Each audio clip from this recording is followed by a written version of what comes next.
it's Bill with Hidden Florida. To make an effective bamboo fire saw, split the largest standing dead piece of bamboo you can find, and then pick one piece, start scraping off the powdery outer coating.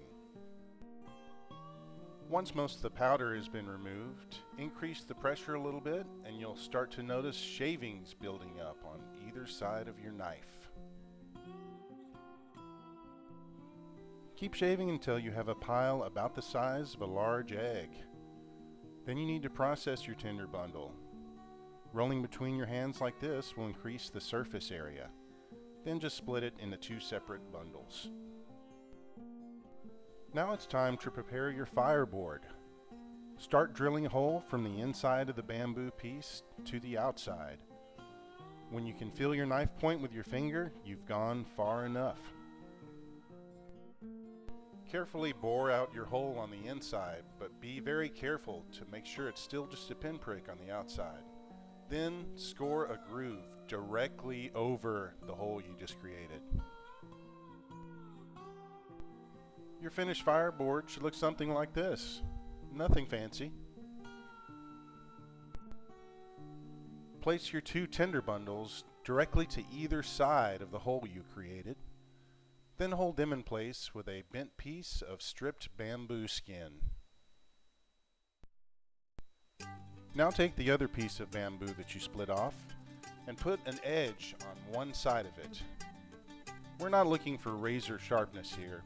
Think more like butter knife sharpness.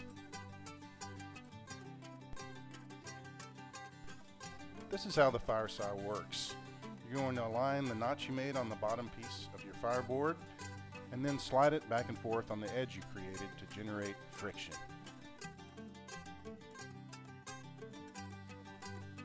Brace one end of your saw in the ground, the other against your belt. Align the notch you made and slowly begin sawing.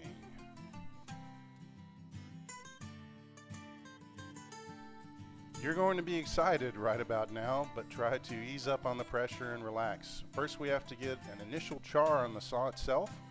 Look at the blade right now and notice how it's starting to turn brown.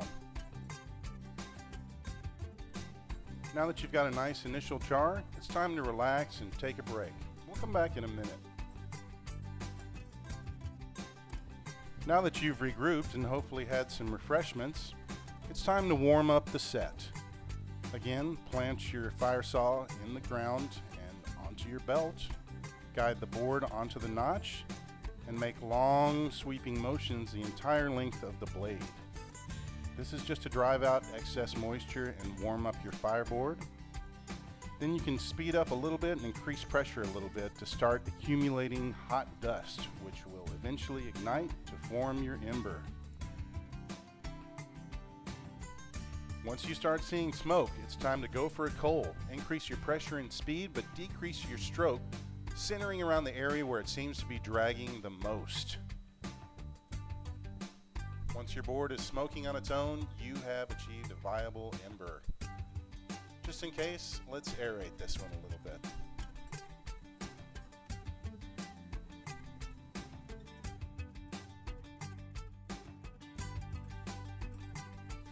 Use a small bamboo poker or your knife blade to make sure the ember didn't stick to the bottom of the fireboard, which it sometimes does.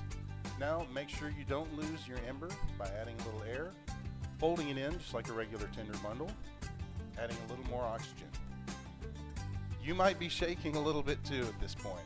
Friction fire takes a lot out of you. You can actually feel the calories leaving your body. But just look what you've done with that energy.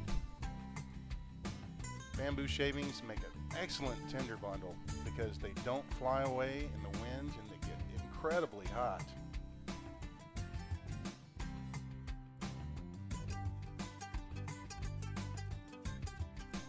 Skip to a couple minutes later and look how much heat and energy is still contained in this dead looking ember. The fire saw is an excellent friction fire tool for humid climates. Just make sure to keep it aerated or you can lose the coal.